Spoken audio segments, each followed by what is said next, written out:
Open heart, open mind. Welcome to the Sattva channel, which is an official online platform of the Sattva Crusade. My name is Samīkṣā. I'm Samīkṣā Kamble, and we both are from Sattva Youth, bringing Dharma with youth and bridging Dharma with youth. Sattva Youth is also a project which is initiated by the Sattva platform. So tonight we are going to have an interview session with Bhante KL Dhammajoti. So before we start with our session, let me introduce to you Venerable Dhammajoti.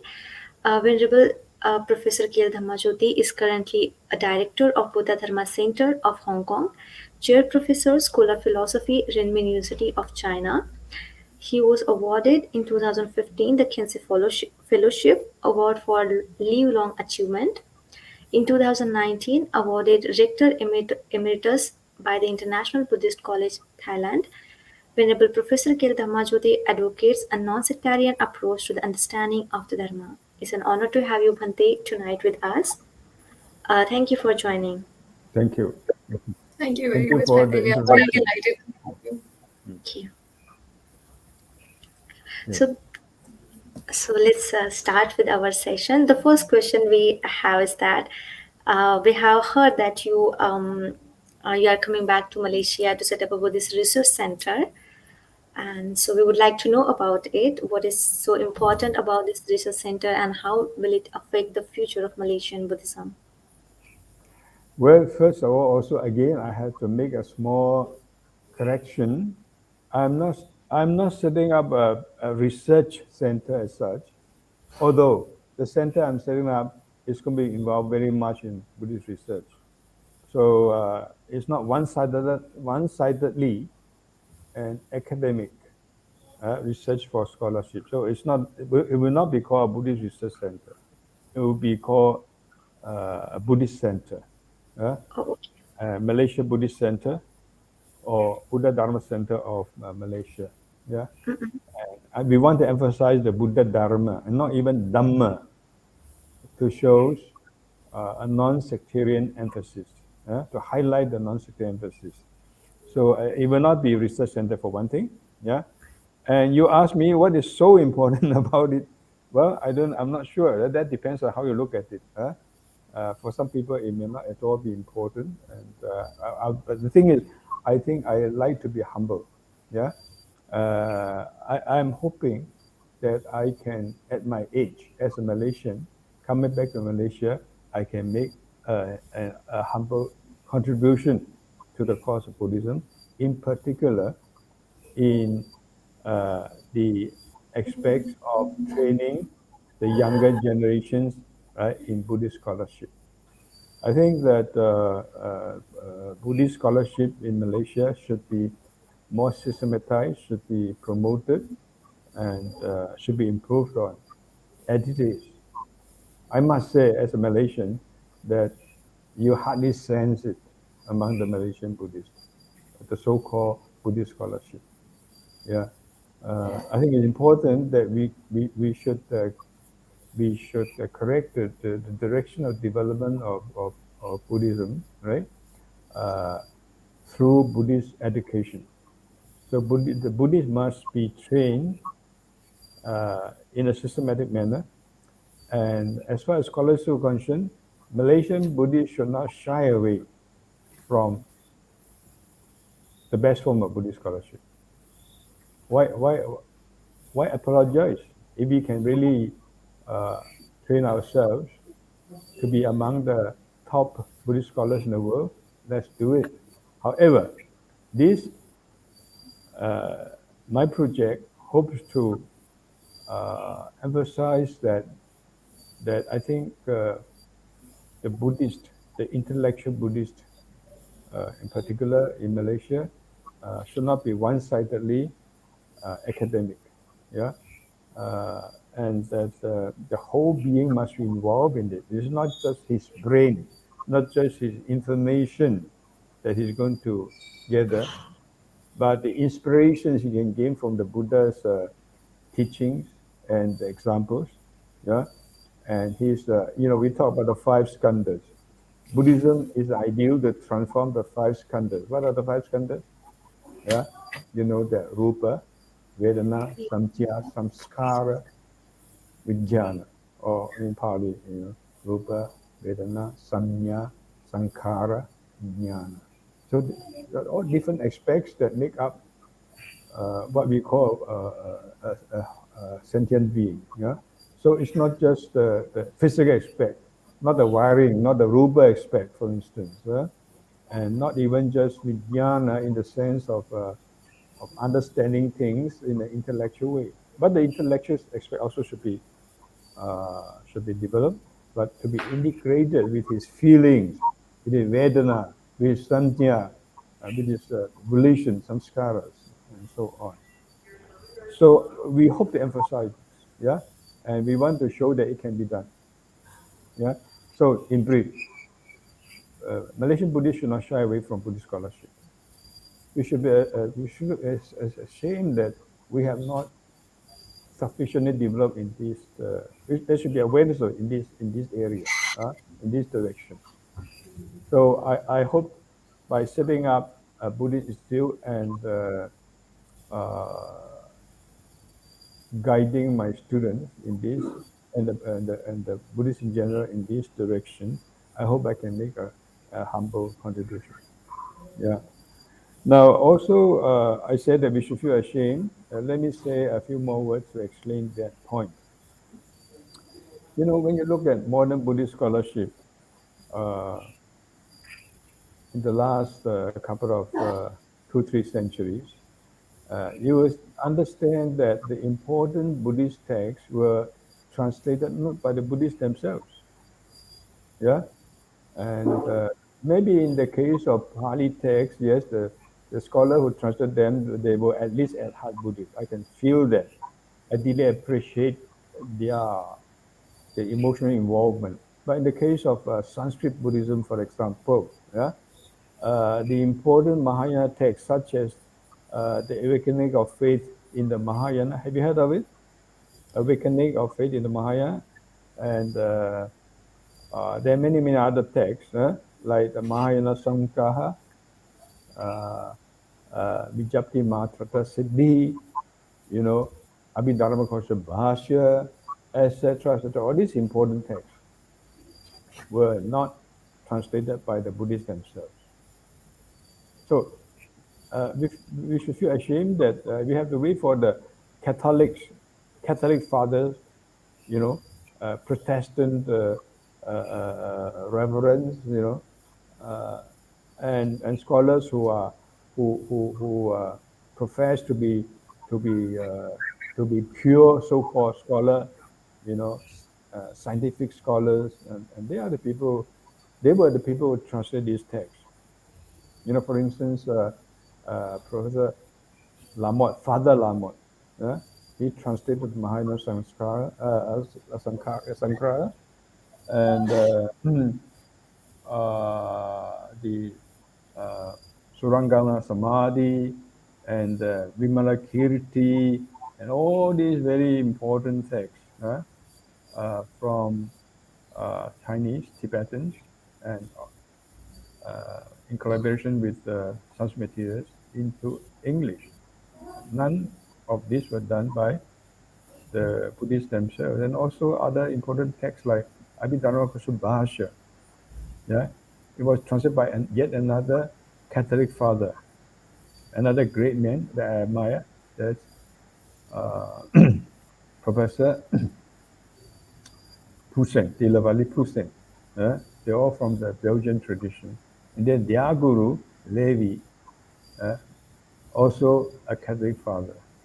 And he did a lot of editing and translation from the Yogacara traditions.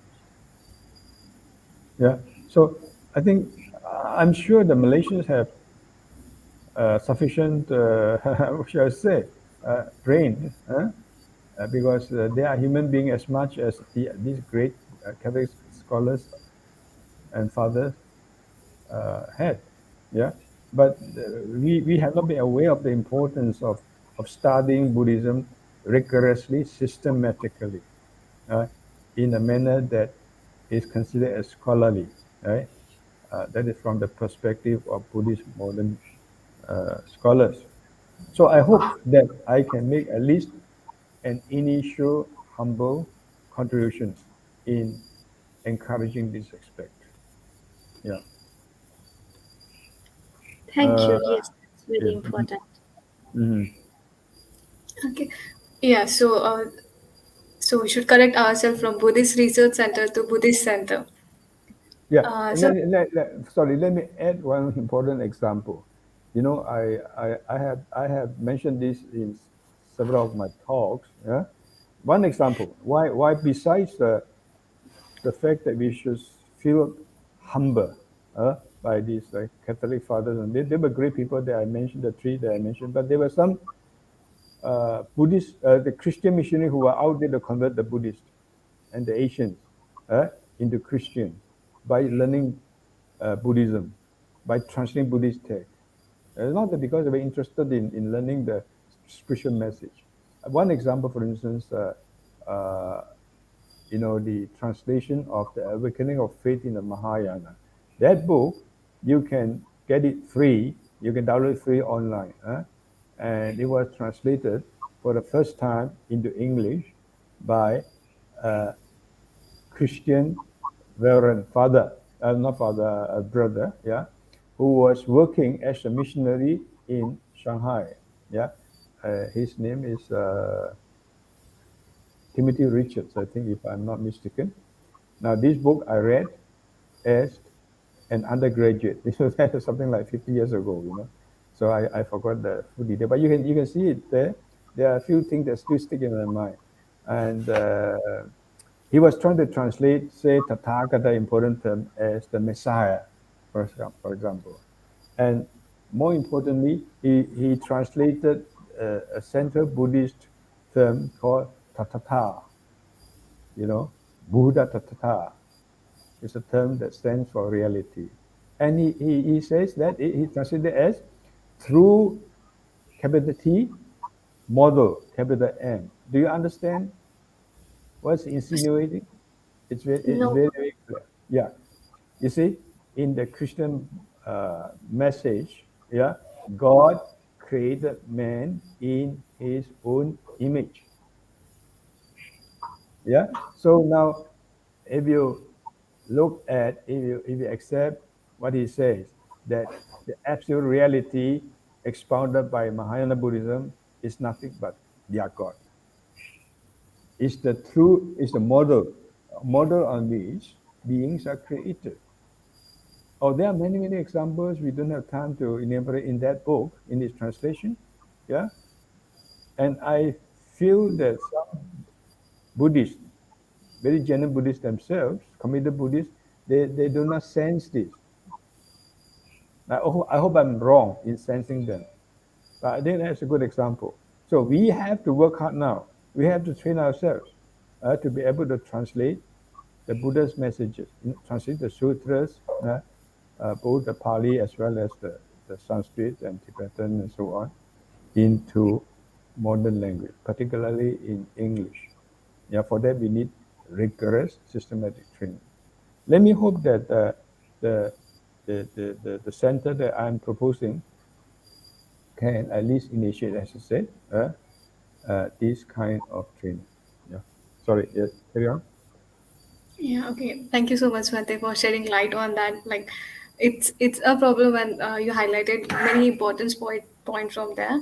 So, in your explanation now, you like I've heard it twice or thrice that you mentioned about that Buddhism should be studied in a systematic way. So, could you please explain, in brief at least, how it could be done in a systematic way? Versus,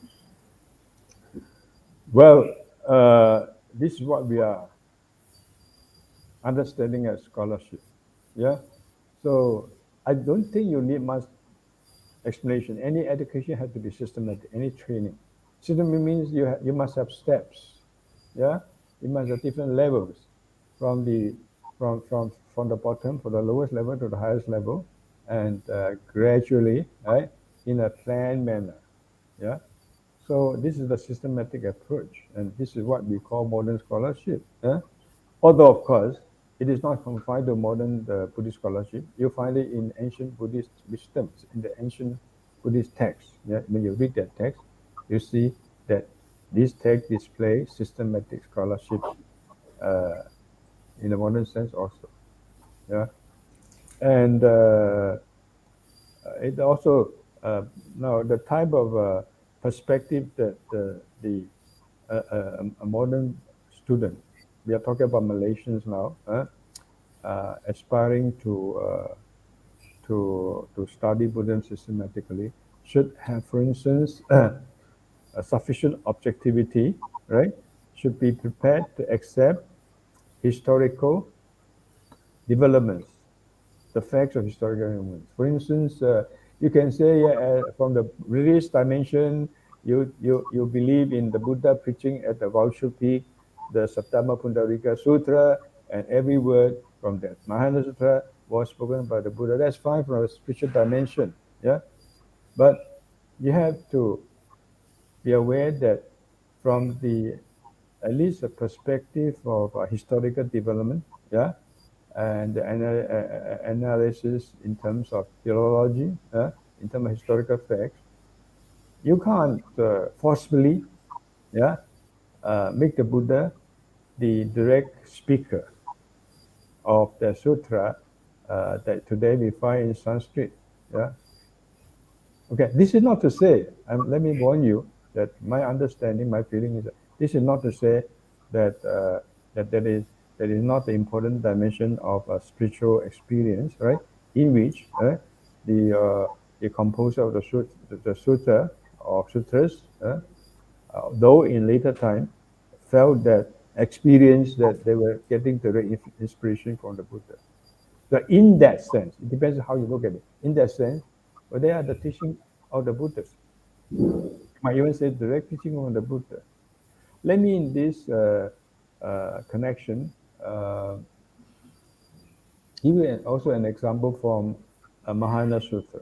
I'm referring to the Ashta Sahasrika Prajna Paramita Sutra, the 8,000 line Wisdom Perfection Sutra, which is today extant in Sanskrit. And we believe that originally it was composed not in Sanskrit, but in some kind of Prakrit, yeah, and most likely among the Mahasanghikas, and then it literally came to be the one of the very first sutra of the Mahayana, when Mahayana Buddhism developed. Yeah. Now, to cut the story short, by the way, I have given a whole series of lectures, yeah, whole course, reading all the important Sanskrit passages from the first chapter of this text I referred to. That is the Ashtasahasrika Prajna Paramita. Because I think that first chapter was a core, yeah, or the beginning, initial core, yeah, of the textual evolution, in this case. Okay, in the first chapter, almost at the beginning, yeah, we see the emerging Mahayanis answering a very important question, right? And that is the new Mahayana message the word of the Buddha Vachana or not? That's a very important question. If you can't affirm that, then what you are just admitting that you are fabricating something, right? That is non-Buddhist, right? That is not in conformity to the Buddha teaching. Now, the answer put in the mouth of great people like Subhuti is that any teaching by anyone, yeah, even that to say, even not directly by the Buddha, but by the disciples of any disciple of Buddha, even a lay Buddhist, right? At any historical point of time, yeah, should be considered true Buddha Vachana if it is an emanation, an outflow, I call it emanation, and Professor Conze calls it something like outpouring, yeah? Outpouring of what? Emanation of what? From what? From the direct experience of enlightenment, yeah? From the wisdom enlightenment that the Buddha gained at the time of enlightenment. If it flows from that wisdom, and then in a very important way, continuously, without interruption, that is in a tradition, in the whole tradition, the whole parampara, from teachers to pupils, yeah, in which the later disciples of the Buddha practiced, meditated, yeah, and then came to realization. So that it is make practices, understanding, realizations in these continuous traditions.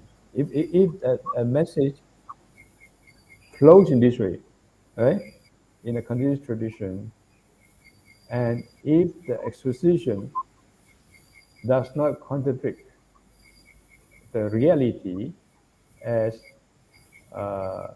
intuited, as realized by the Buddha in enlightenment, then it is Buddha Vachana. Whether it is something like 500 years after the Buddha Mahaparinibbana or 1,000 years or any time. Yeah. So that to me constitutes a very important necessary response on the part of the emerging Mahayanis. They felt that they had to answer this question, which they did, I think, brilliantly.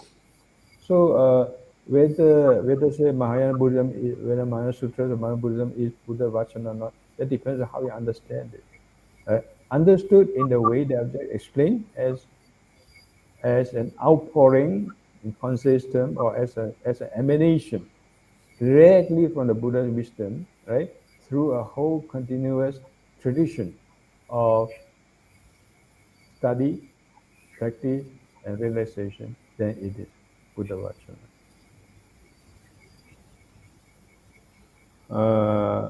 So coming back to the question of systematic study, scholarly study in the Buddhist tradition, I think that it should at least fulfill that condition. So we should not be biased, against the later so-called later traditions of Buddhism or later Sanskrit texts or Mahayana texts, and saying that they are fabrication. Right? What do you mean by fabrication? Right? If it contains the true message of the Buddha, right? If it is in conformity with the Buddha's teaching, so there must be a test of overall consistency. If it's a text that advocates, for instance, an almighty God, for example, or advocates the notion of a soul, absolute soul, in the manner of Brahmanism, then of course it cannot be Buddhism. However beautiful it is as a philosophy, yeah. So first, I hope one of the things I hope to do in this Buddhist center is that in this project is to inculcate this sense of historical objectivity, yeah, and honesty, and even bravery, sorry, to accept historical facts. Yeah. The Japanese have done well in this. You look at the Japanese scholars like those who are themselves Pure Land Jodo Shinshu priests, yeah, and some of them belong to the Komazawa, the Soto Zen tradition, like for instance Professor Mizuno, yeah, and then Hirakawa, Professor Hirakawa was a Jodo Shinshu priest, etc. Yeah. Now, and then there are scholars who follow the Nichiren tradition and upheld the supremacy of the Dharma Pundarika Sutra. But they study with historical objectivity. They know, these texts were edited.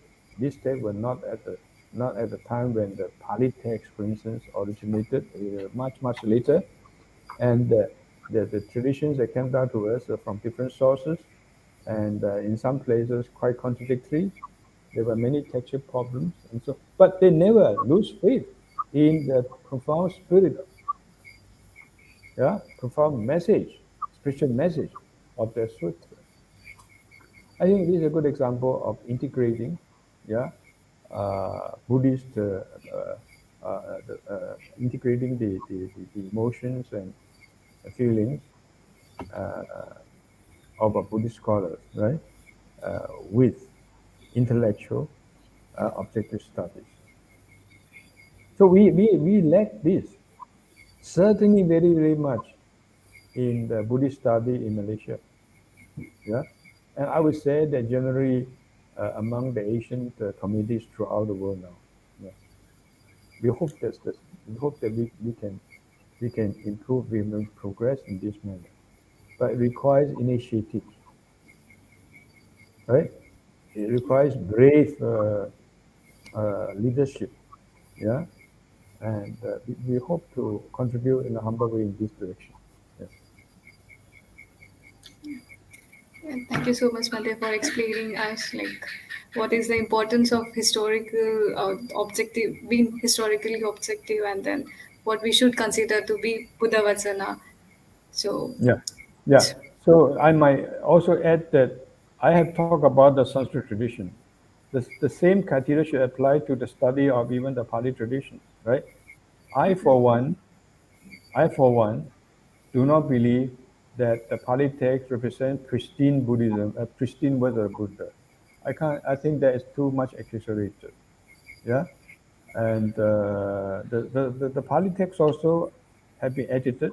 Yeah, they were transmitted first in the oral manner, orally, and then came to be written down. And then there were different manuscripts, traditions. You know, like you have the Burmese, you have the Siam traditions, and so on. There are different traditions, and among these traditions, you have different versions. You can't believe that every text the Buddha started speaking uh, begins with Evang Me Sutang, and like that. I think we have to be objective. And that doesn't mean that we should lose faith in lose our confidence in the Pali canon. But we must accept objective facts of development. Yes. thanks, Bhante. Thank you. Mm-hmm. So, let's move to our next question, Samīkṣā.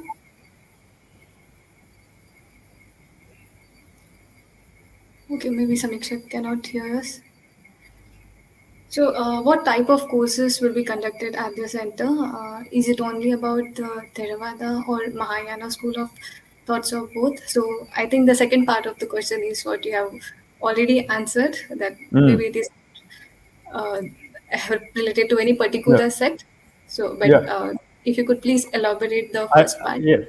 Yes. I hope one thing you have understood from what I said earlier Yeah. is that this center is not just an academic center. You are talking about courses. Of course, the courses are very important, a very important part, integral part of this proposed center. But we are not interested in just becoming just another school, just another center, just another institute. Please bear in mind that. Yeah. How it actually unfolds depends on, of course, many factors. It's a bit complicated. Okay, but as far as the courses that you are asking me, as far as these are concerned, then I can say a few words. Yes, certainly we want to promote non-sectarian, as I said, understanding of Buddhism. It would not be confined to Theravada or Pali sutras. But at the same time, I do want to emphasize the centrality of the Pali text. And that is another historical fact that we can't deny. Yeah, even the Mahayanis also cannot deny. Yeah, that the Buddha's teaching started, right, at first from the words and examples of the Buddha that we can find contained in the Pali canon. The Pali canon cannot represent the pristine, so-called pristine purity. Yeah, we don't believe that it is word by word spoken by the Buddha. I don't even believe the Buddha spoke Pali, for example. Yeah, but I have my complete confidence that the true teaching of Gautama the Buddha or Gautama the Buddha is to be found in the Pali Canon. And also, of course, there are the Chinese Agama texts and some Sanskrit texts preserved today, that have come today. We should look for this. So we want to emphasize this. In terms of resources, it certainly will not be confined to Pali, and it will not be confined to one particular traditions. One way for you to have a good kind of understanding of the type of courses you hope to do is by way of referring to what I'm doing in Hong Kong. I have the Buddha Dharma Center you mentioned also in your introduction. And we have been offering courses. We offer them in both the Chinese medium and the English medium. And in our courses, you can see my ideal is being worked out. And my mission is being at least I'm trying to materialize my mission of non-sectarian approach. And so we have, for example, Pali Sutras, Theravada fundamental teaching of Buddhism, and we have even Pali Abhidhamma, and so on. And the modern dimension of Pali Buddhism. But we have also courses like Mahayana Sutra, Yogacara, and even the Madhyamika, and so on, all the so-called Mahayana courses. We also have Tibetan Buddhism. So if you look at the pattern that I have set up in the Buddha Dharma Center of Hong Kong, you will get a good idea of what we are trying to do in the proposed center.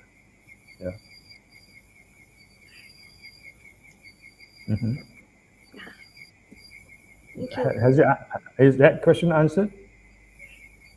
Your question? Yes, Bhante. I would also like to ask, whether you will be, whether the center will also be providing some meditation courses or something based on practice, or just the aspect you speak of now. This goes back to the first point I said at the beginning, that this center is not just an academic center. Not even just an intellectual scholarly study center. It's a Buddhist center, and it's center for Buddha Dharma, not even for just Dhamma. And we emphasize Dharma. We don't use the word even Buddhism.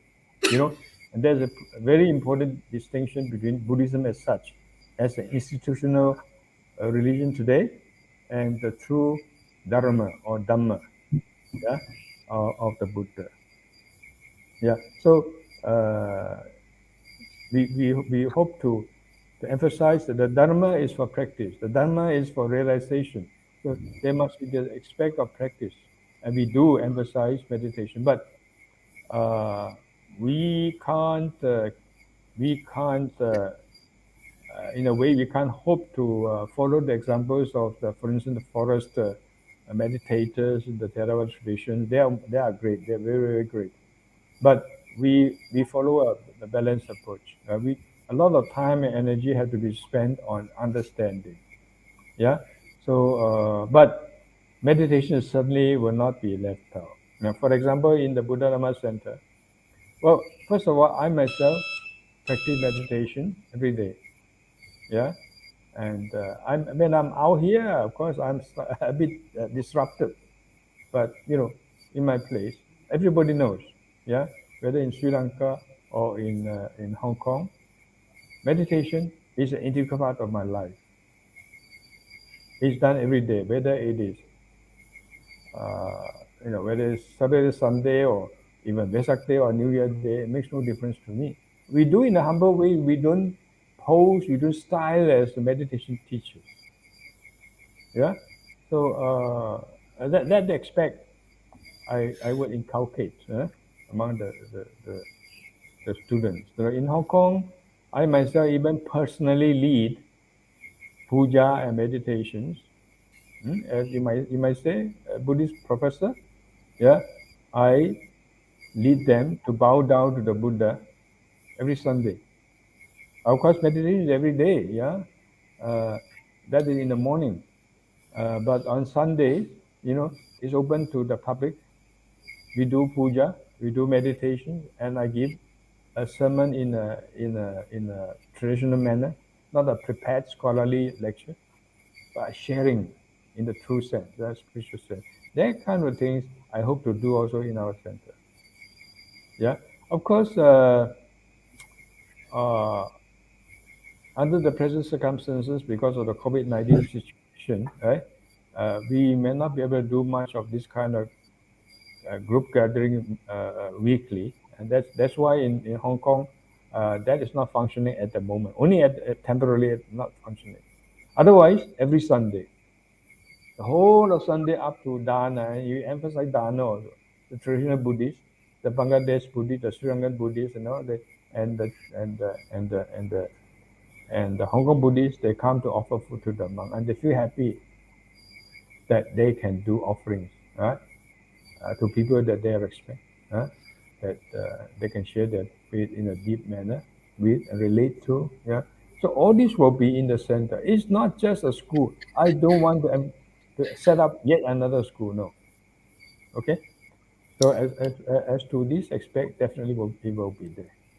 Yeah. Oh, so Bhante, will it be a I was residential? I was thinking of like having some retreat or something, but I just simply don't have the time and energy at the moment. Because then I realized that I'm now 73 years old. I must make choices. You know, I have to write some more books, yeah, and share my feelings in my writing, yeah, to the later generations. Otherwise, there would have been retreats and things like that that I want to emphasize also. Yeah. Thank you so Bhante, much will for it that. be Mm.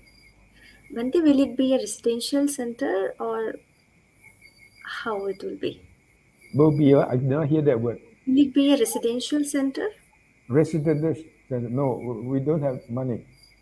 We will start in a humble way. I want.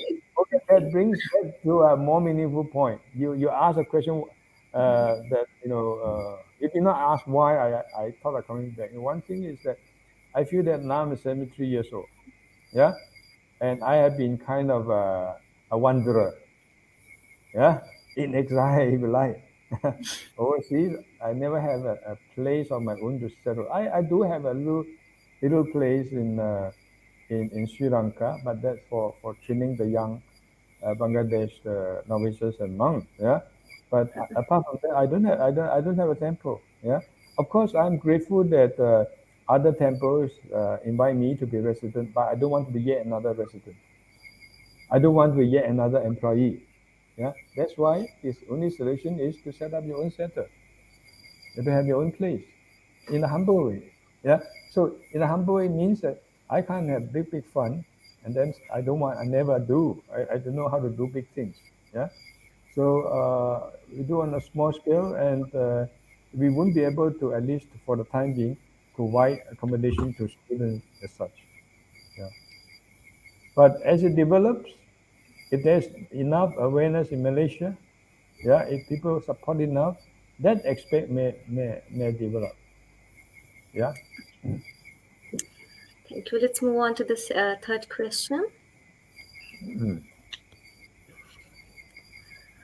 The third question is for you. How should a scholar of Buddhism integrate his or her knowledge with Dharma practice and then transform it into real and practical experiences? Okay, I think basically I have to a large extent answered these questions. And first thing, there must be the awareness that Buddhist study is not for the mere sake of scholarship. It's not a matter of gathering more and more information, even in a systematic way that you have mentioned. Yeah. Uh, Buddhism, Buddhism in its very nature, is application. So I see the term application of Buddhism or applied Buddhism contradiction in term. Yeah, for me. Yeah. So there is no true Buddhism. We are talking about true Buddhism, talking about Dharma. No true Dharma that is not to be applied to living and to practice. Yeah. So we must always. This is the ideal. First is the awareness. We want to cultivate the awareness that Buddhist study must be integrated into practice. Yeah, and so we hope to emphasize this as well. How, of course, depends on the audience, depends on the situations, the possibilities, and now I can only give you some example, for instance, of what we are trying to do in Hong Kong. I have not fully achieved that aspect, but I at the very outset, I have a motto.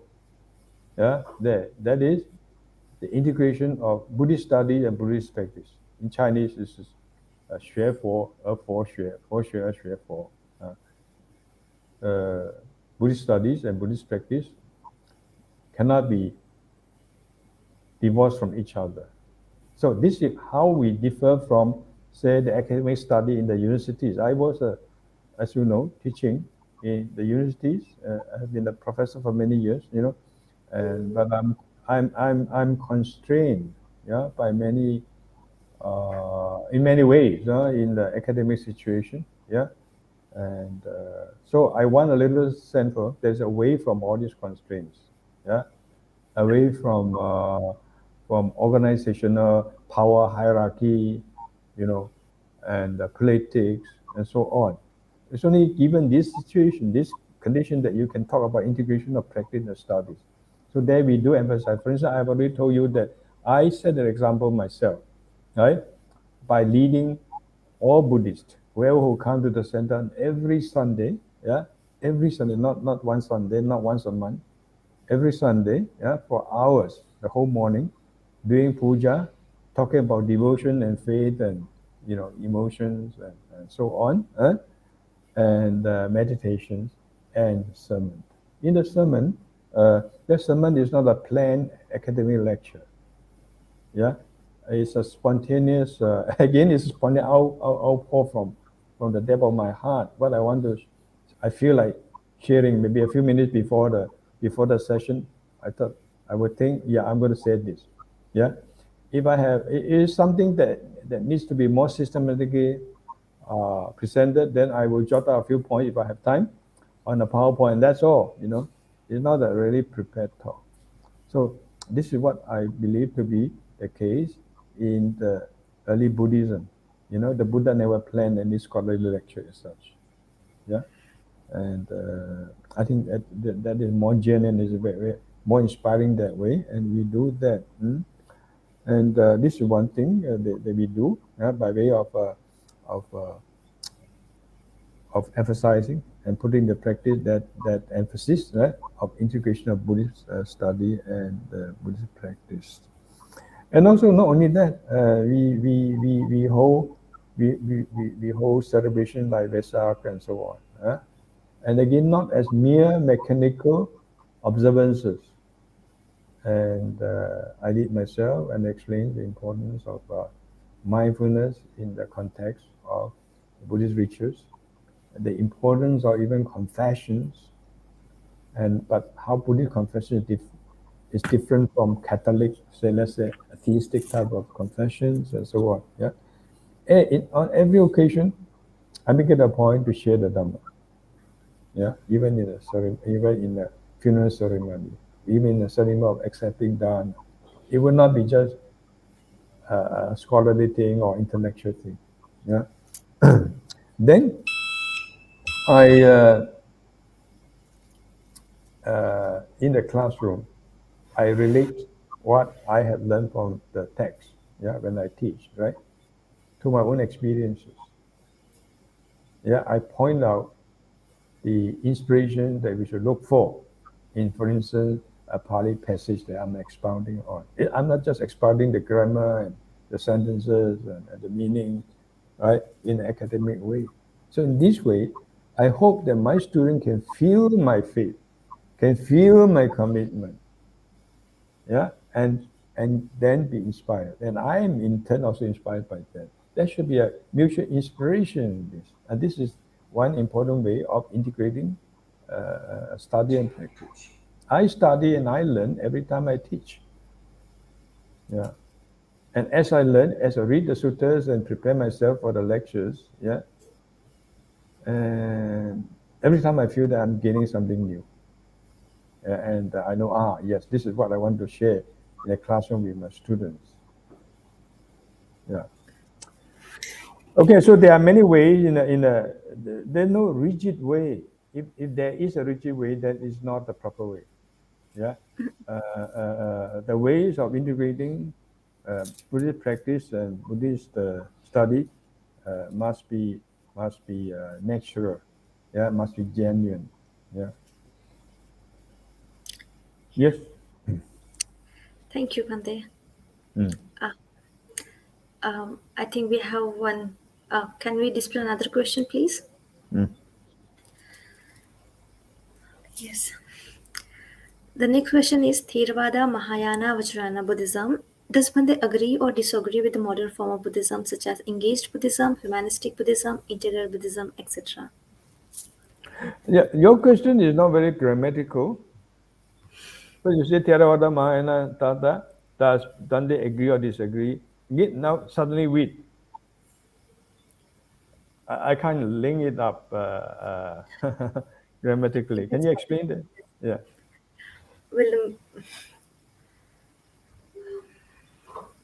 Well, just now we were discussing about the form. You mean to say that there are different forms of Buddhism now?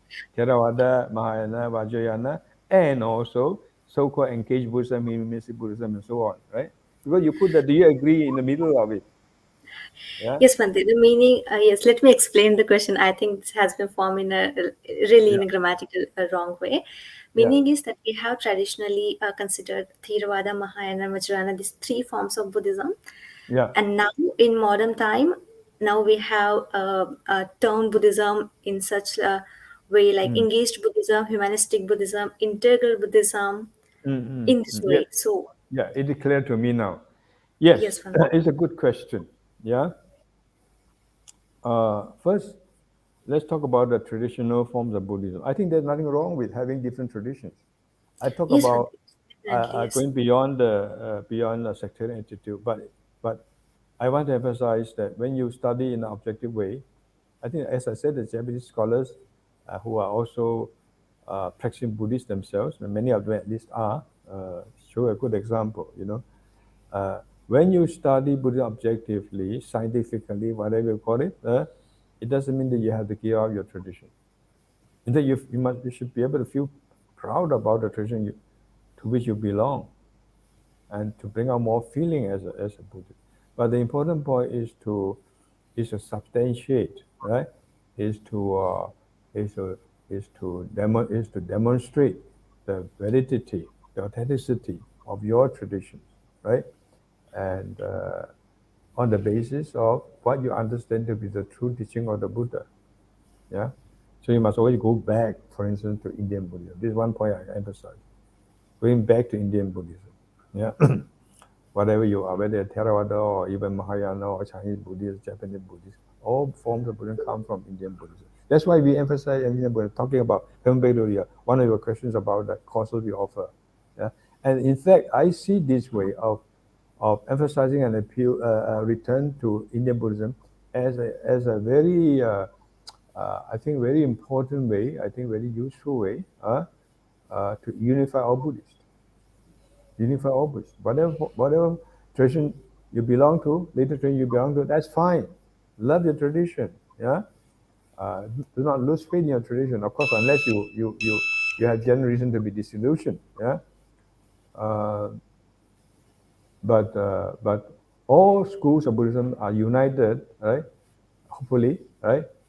Uh, by the true teaching of the Buddha that can be traced to India, yeah, at a certain time and period, a certain period and certain area of India. We can't deny what I'm talking about, historical facts.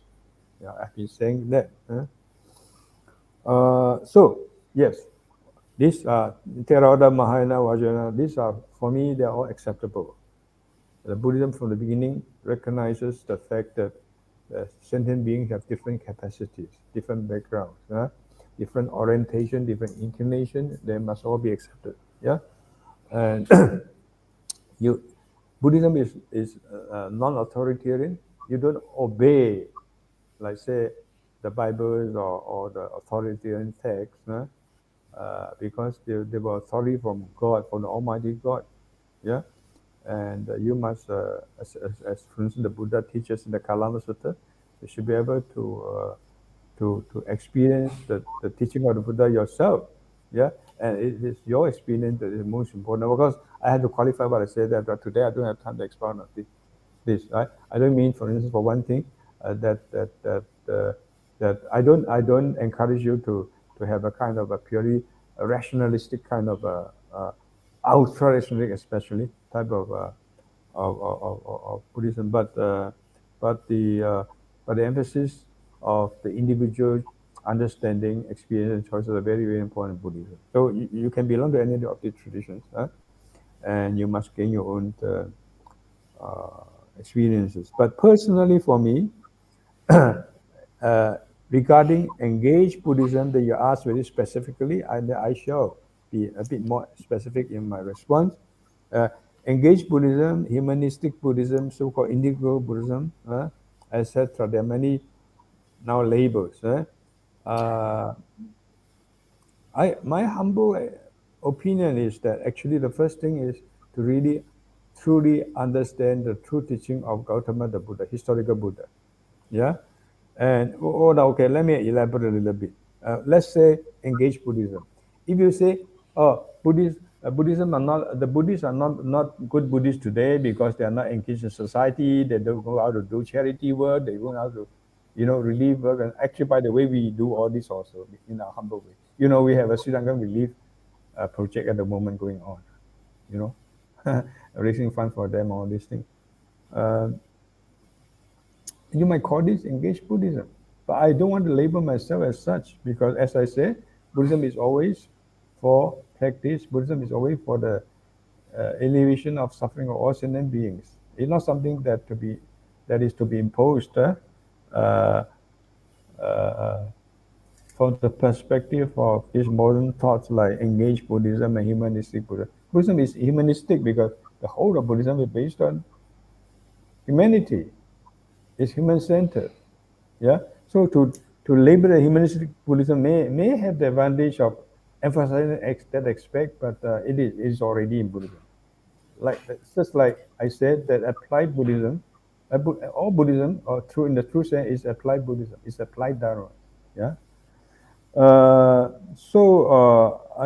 don't share their enthusiasm in labeling themselves in a very special way, and in that way, kind of separating themselves from the other Buddhists. Yeah, and engage Buddhism, or let's say social work and so on. You see, or for ultimately from the point of view of the Dhamma, yeah, should serve the purpose of transcending dukkha in an existential sense, in a fundamental sense.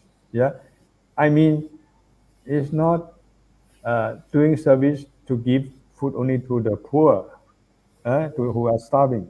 Yeah, give shelter for those who don't have shelters. All these, of course, are good things.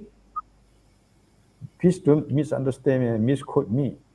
All the things that they are doing are good things. They're good social work, but they are hardly dharma they don't have hardly any dharmic significance in the true sense, unless those activities transform you also. You're not just I'm in a more fortunate situation. I want to give some money to the less fortunate ones.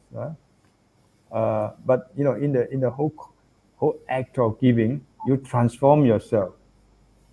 You experience a kind of partial transcendence of the ego, for example, of yourself, the boundary of the self, and all that. You see, and you bring out your feeling of compassion that is innate in human nature, like your humanistic philosophers and thinkers like Eric Fromm and others. They believe that love, compassion, even faith, all these are deep within human nature, so-called. Yeah. So unless these activities that are observed by the engaged Buddhists or humanistic groups of human Buddhists, unless they are geared in that direction, unless they serve the purpose of transforming themselves and the world at large, not just economically, not just in terms of say clearing the pollution in the world and so on. However good these are, yeah. Then I think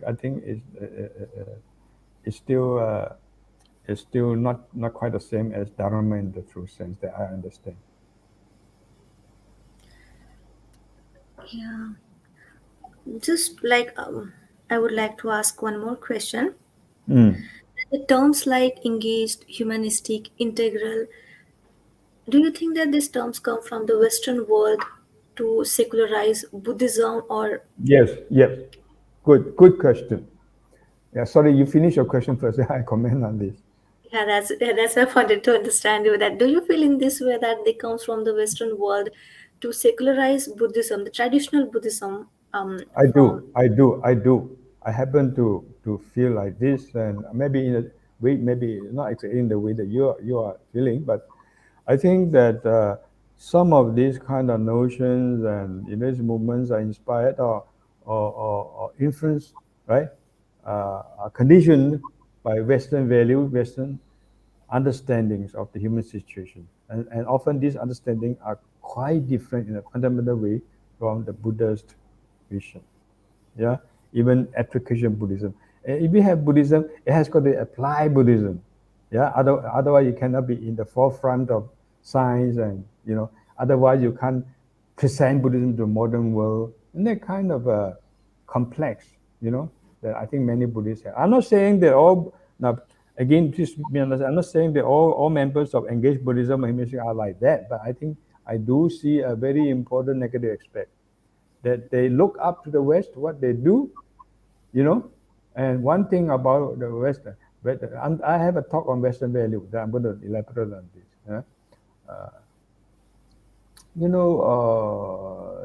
They talk about rationalism. That sometimes they become ultra rationalistic. They talk about individualism. This is also important for Buddhism, but then they mix up being an individual and being an individualist. These two are different things, for instance. But all these attempts, they say, "Oh, I don't believe in. We don't need faith." Buddhism. They are shy away from the word faith. Look at many scholars who themselves are Buddhist. I don't name them. You know them. They write in English. Theravada Buddhist. There are Buddhist scholars. When they see the word Saddha, at best they use a word like confidence. But I think that faith is still the best word. Faith is Shraddha, is Dha, placing your heart on for instance, the teaching, yeah, on a person, on a happening, on a situation. That the heart must be involved. It's not just having some mere a simple confidence. But unfortunately today, you see all that translates. Whenever they see a word that represents the idea of faith, they want to use the word confidence. They think that it represents Buddhism more correctly. And about religion, I have a talk. I'm going to have a talk on religion. They say Buddhism is not religion. Yeah, Buddhism is science. Buddhism is this, that. Is philosophy, is a way of life, etc. Yeah. All this, I think, for me, to a large extent, maybe not fully, but to a large extent, they were influenced by Western ideas. Yeah, Westerners are more rationalistic. They are more scientific. They are more logical. I mean, at least, actually, these are also not true, but by and large, among the educated Western intellectuals, and they shy away from religion in the ordinary sense, in the sense at least defined by the Westerners themselves. And we look at what they shy away from, what they refuse, and we follow them. And what they advocate, we follow them also. Yeah. I personally, for me, I would want to spend my time trying to contemplate and be mindful of the Buddha teaching all the time. Yeah. And feel it, not just thinking about it, yeah, and see how it comes into my life, how the Buddha lives in my heart, more than going out everywhere and just being engaged, being involved with social service. Even though, of course, as I said, I don't deny their relative values. Yeah. After all, Buddha says, of all giving, yeah, is the gift of Dhamma that excels.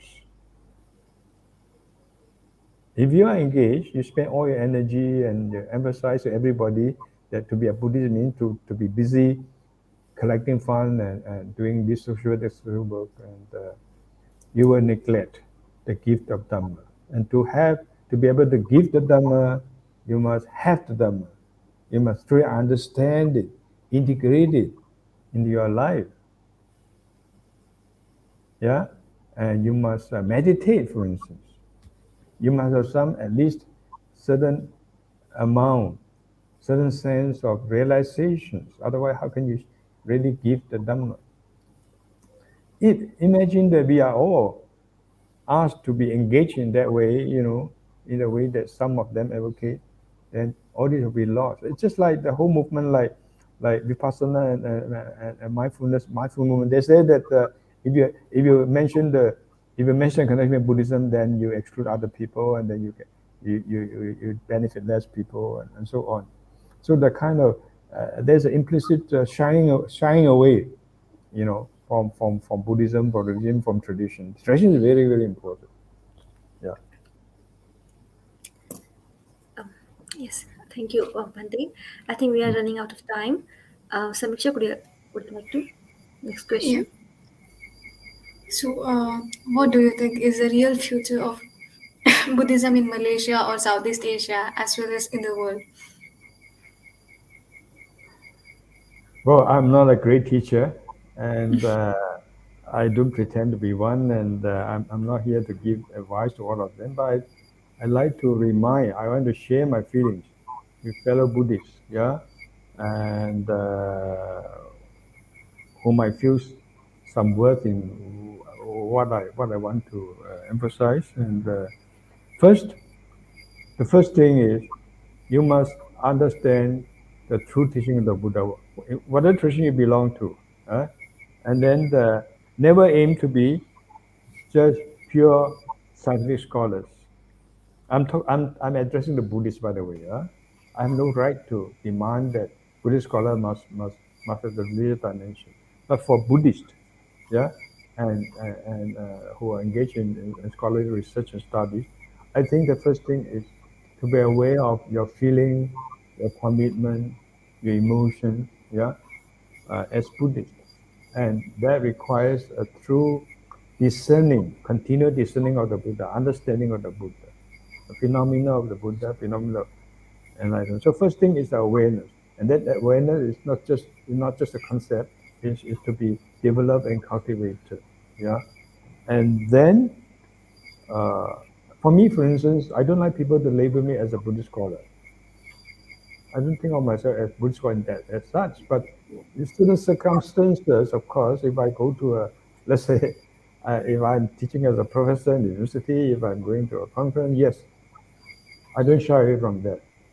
But that is not an important aspect. That is very, very much secondary. First, I'm a Buddhist.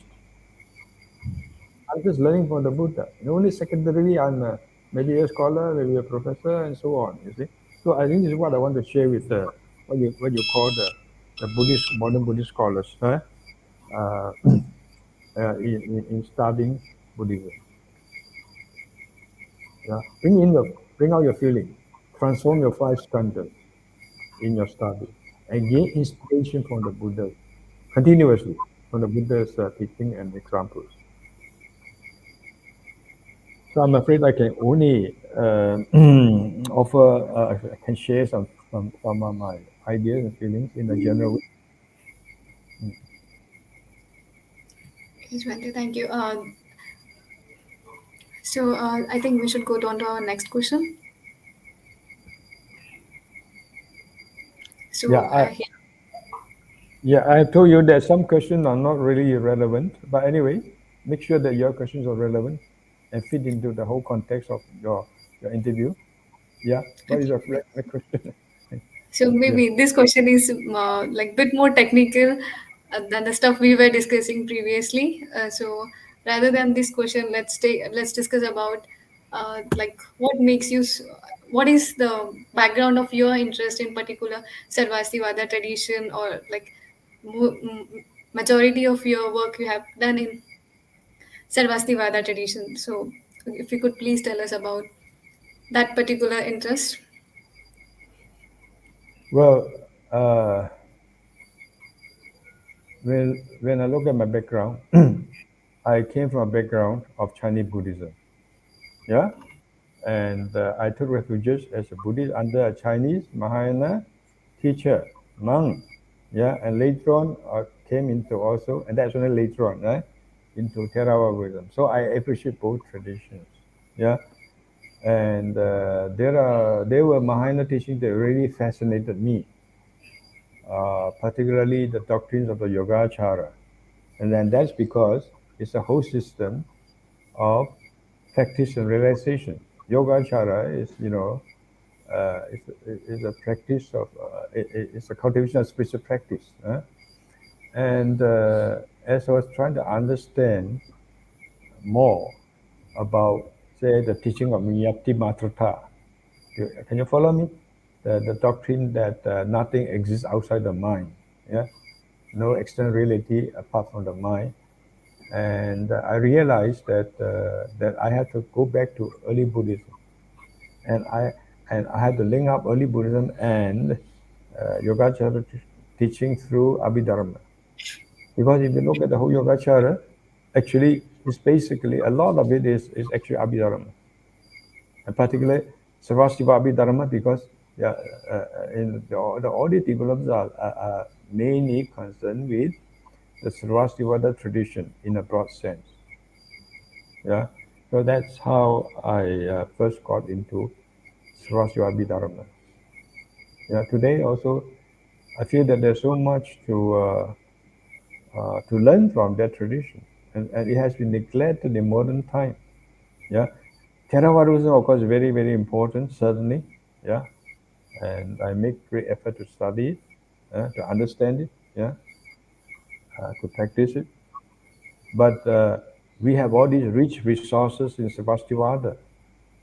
The more I look into it, the more I realize the profundity of their teachings, the concern of the Sarvastiva mother in Sarvastivada tradition in ancient times, what they were worried about, what they were concerned about. They were actually, now I'm more and more convinced that they were practitioners themselves.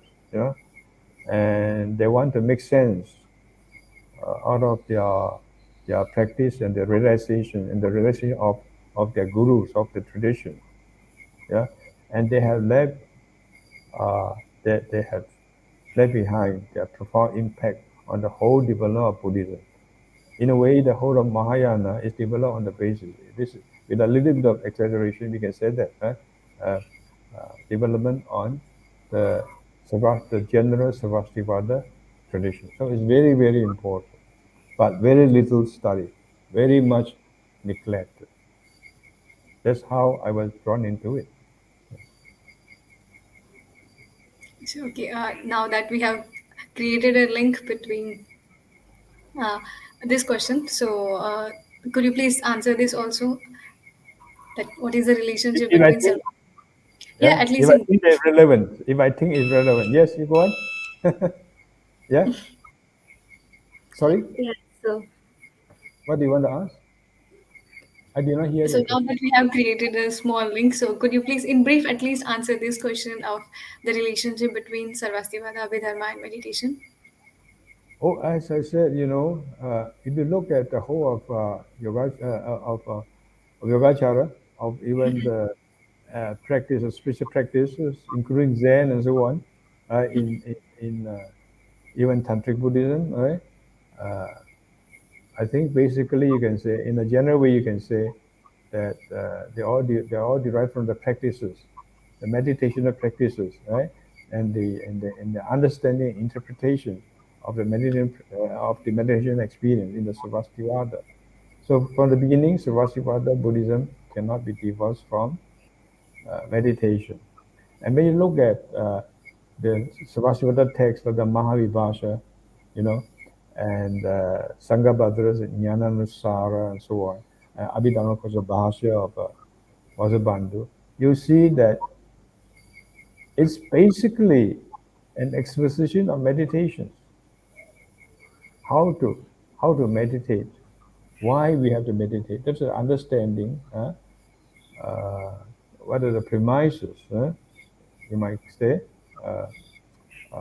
for the validity of Buddhist meditation. What can we gain from Buddhist meditation? How can we approach it? What are the different stages of development?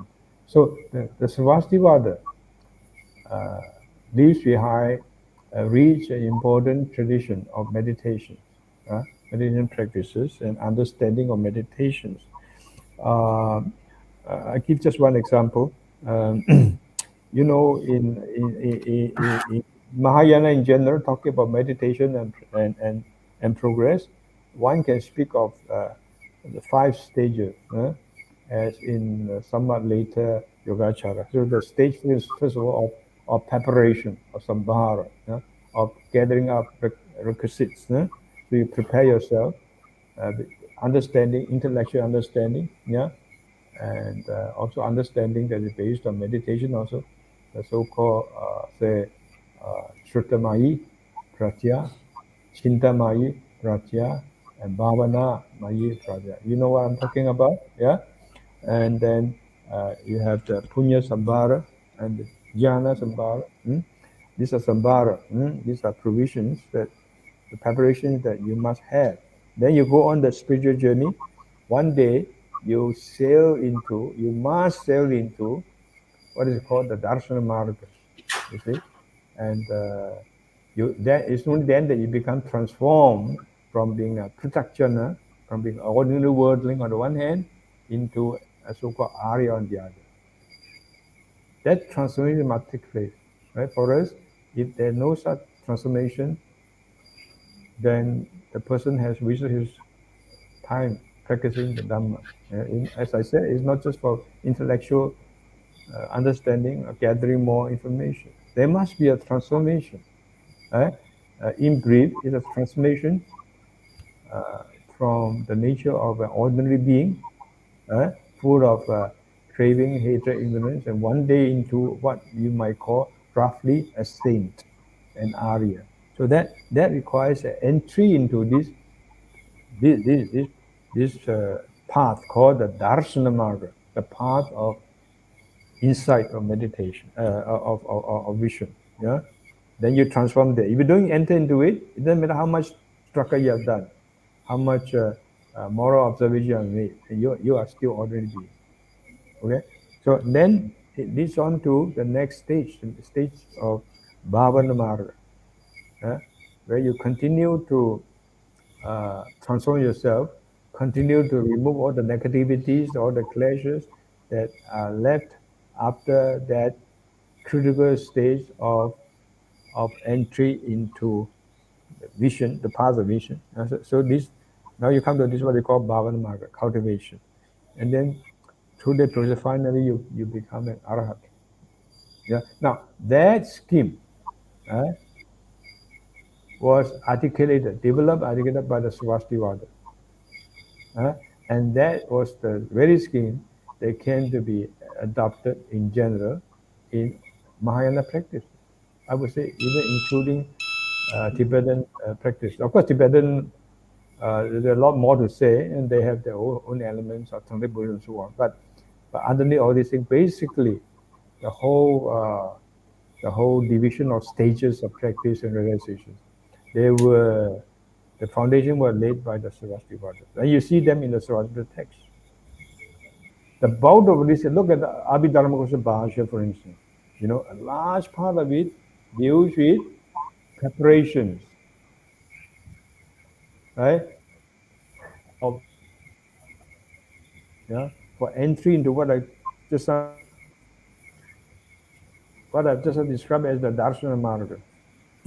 Yeah, and the eradication of defilements and so on, all this serve the purpose of rendering our mind, right, to be in a appropriate, pliable state for meditative transformation.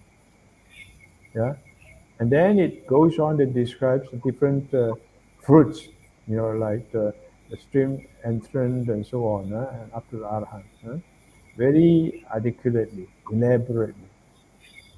So you can see it's very, very much is true to say that Sarvastivada, the main concern of Sarvastivada Abhidhamma is actually about meditation, in the sense that I'll explain to you. Yeah, it's not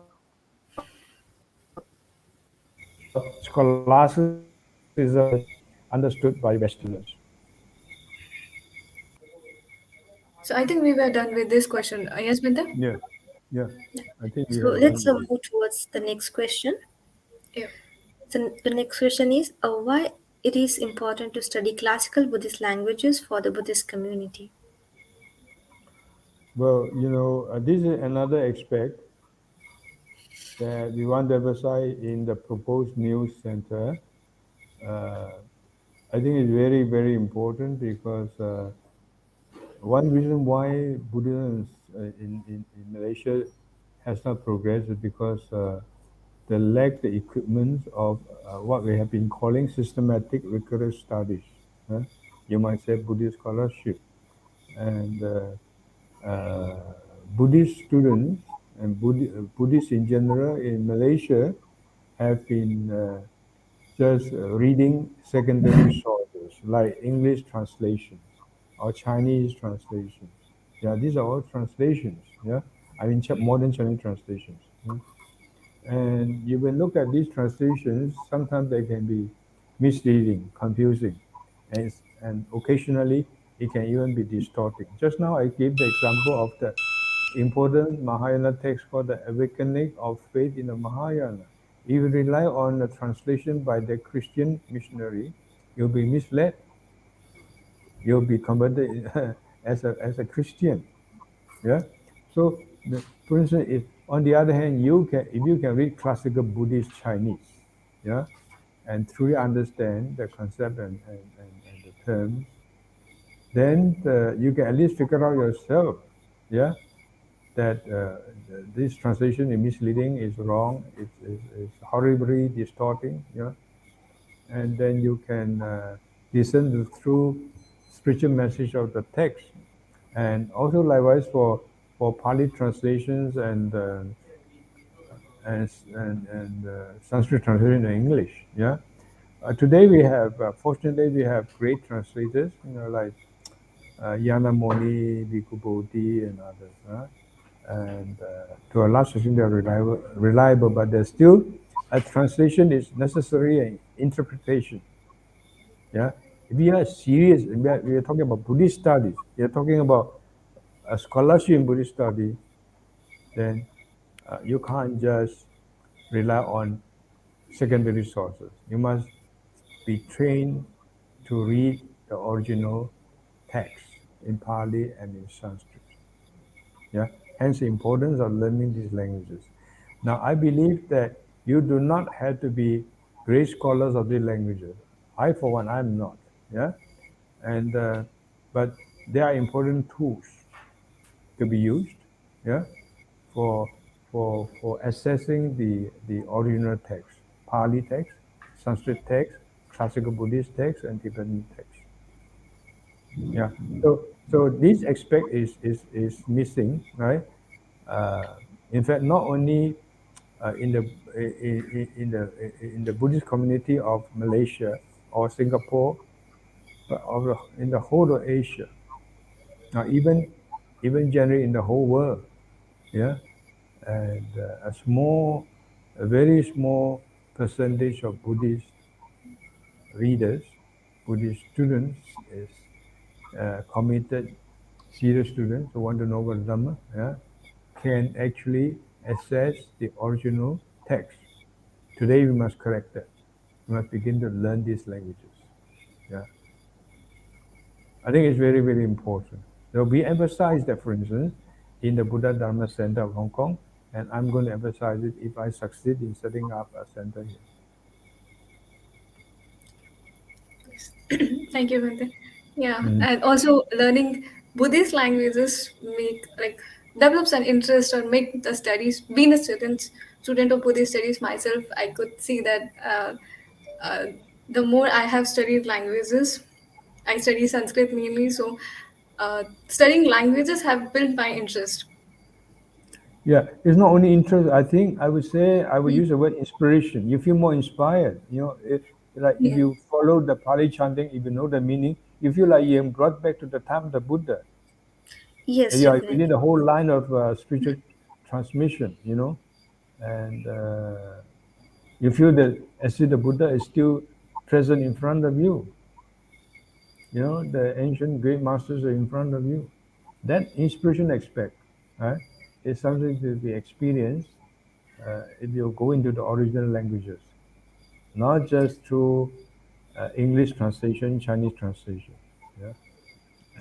Yeah, there is this connection when we read the original text with the teachings, with the Dharma, we can connect with that Yeah. using Sorry. the original language. Learning the languages make us connect with the text and the teachings of the Buddha Yeah. rather than reading translation.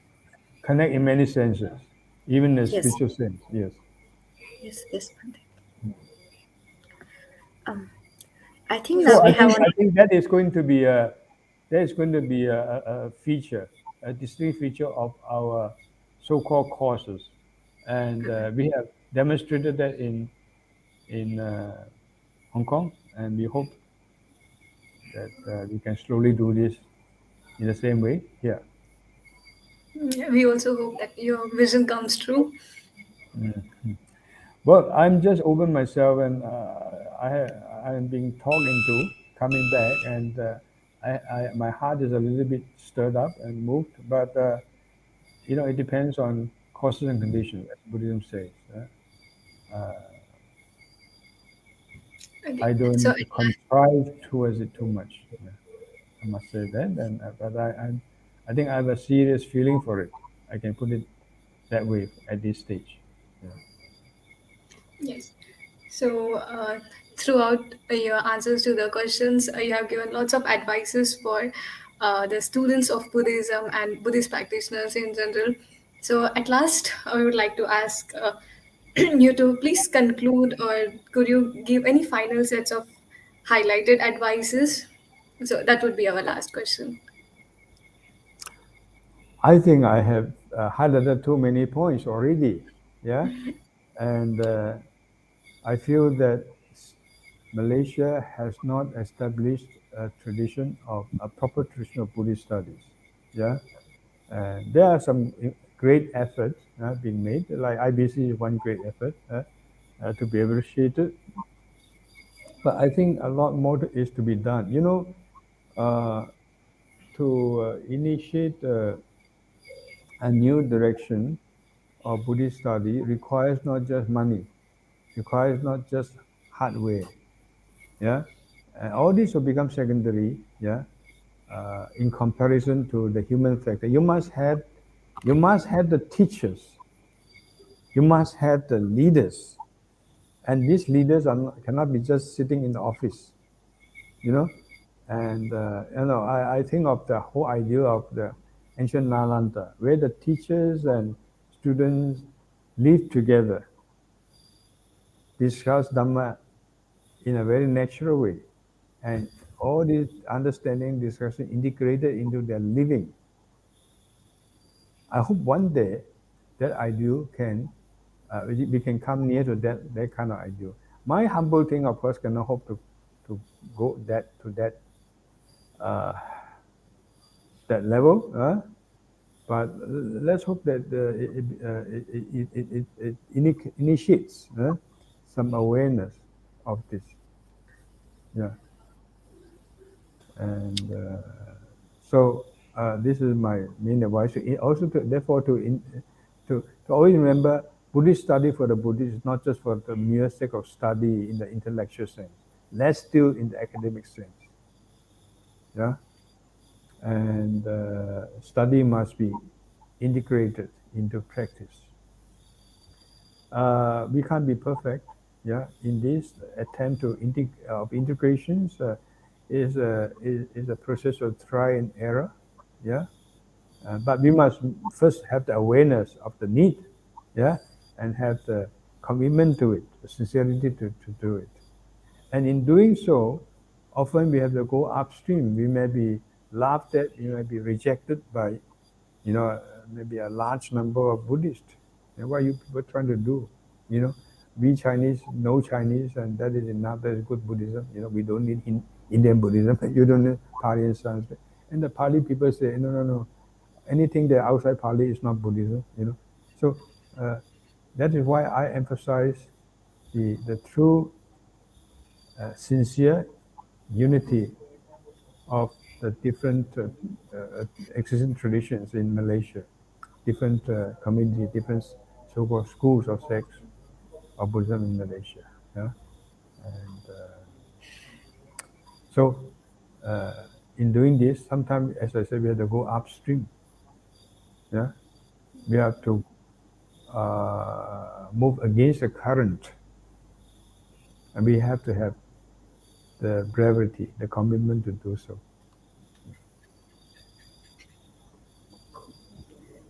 Thank you so much, Bhante. And thank you for your sharing. And on the behalf of Sattva Project, we would like to express our gratitude to you for joining us today. So at the end, we would like to finish this program by inviting you to please recite the four great vows. So, Yeah. Well, I don't particularly just become dictated by what you want to me to conclude. But that motto is very important. That Sappe Satta Sukhi Hontu. I think that is more meaningful. The motto, and our even Buddhist attempt of setting up a Buddhist center is for the ideal of the elevation of all the dukkha of sentient beings. May we hope that we can contribute a small effort towards it. You want me to read out the English, the four great vows, or this is very Mahayanic? Now, this is not, I can certainly read it, yeah, but I believe in them also. When I take a student in taking revisions, we have four great, but I think we want to emphasize unified Buddhism, unity of Buddhism. So I think I prefer the Sappe Satta Sukhi Hontu. Thank you. thank you. Sorry. Thank you so much, Bhante. So, Samīkṣā, would you like to? If you want to take refuge under me, and you will, we will chant the Pali, and we will chant these also, these four vows. Okay. Yes. Okay. So you asked me to chant, right? Yes. Okay. The four great vows. Sentient beings are numberless. We vow to save them all. Delusions are endless. We vow to cut through them all. The teachings are infinite. We vow to learn them all. The Buddha way is inconceivable. We vow to attain it. May all beings be well, happy, and safe. Here's a good example of the translations. Yeah, and we are translating from basically from the Chinese tradition, and the word delusion also not quite not to say wrong, but fun now is more like pleasures, not just delusion. Anyway, I appreciate your four hours. Yes. Okay. Thank you very much, Bhante. Thank you for your time and that Yeah, lucid sure. explanation. Yeah, thank you very much. Thank you. Thank you.